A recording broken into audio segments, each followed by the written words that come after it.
Isang mo lang. Doon. Doon. Yung connection na pinigay sa akin, ako. Tapos kinuha din ito kasi nalaki. Kanino mo binigay yung ano? Ayun o, kumakain na sila. Ayun. Ayun. Hati-hati sila sa ano? Diyan na Charon. sila alin.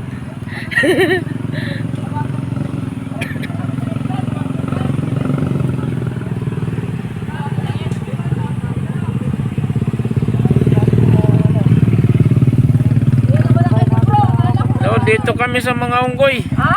Andito sa mga unggoy. Andito kami sa mga unggoy. Dami unggoy oh. Ayun,